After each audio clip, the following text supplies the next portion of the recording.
Bonjour tout le monde, alors aujourd'hui je vous présente un livre de Stephen Hawking, petite histoire de l'univers du Big Bang à la fin du monde. Oui, c'est un livre de Stephen Hawking. De temps en temps j'aime bien me lire des trucs que peu de personnes peuvent lire parce que c'est clair qu'il faut absolument des bases de chimie, de physique et de mécanique quantique. Et voilà, quelques bases un peu sur l'univers, parce que vraiment c'est pas à portée de tout le monde. Alors en fait je l'ai sorti parce que je suis en train de lire le tome 2 des 100, et comme c'est totalement illogique, j'avais envie d'un truc balèze au niveau physique, au niveau... voilà, ça c'est du concret, ça c'est vrai.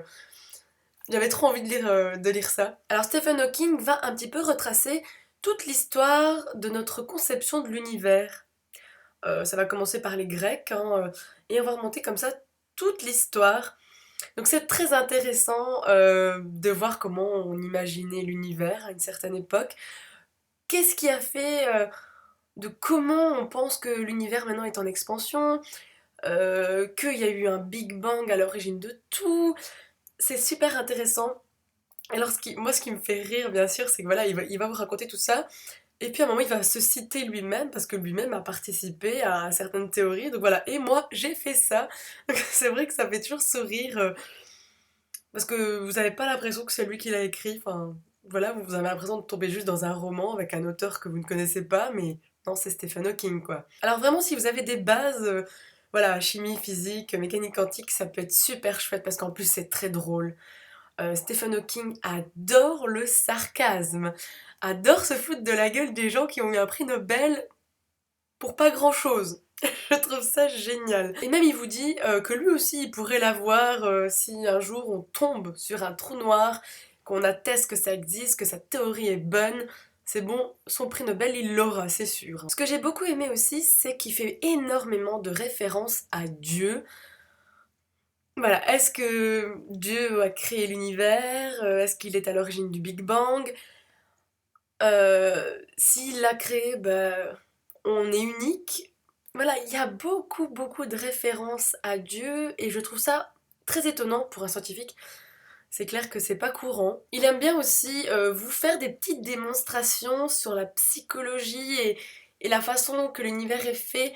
Je trouve ça vraiment fantastique. Vraiment, vous avez des belles réflexions. Enfin, moi j'adore. En même temps, des trucs sur la science, sur l'univers, c'est quelque chose que j'adore apprendre.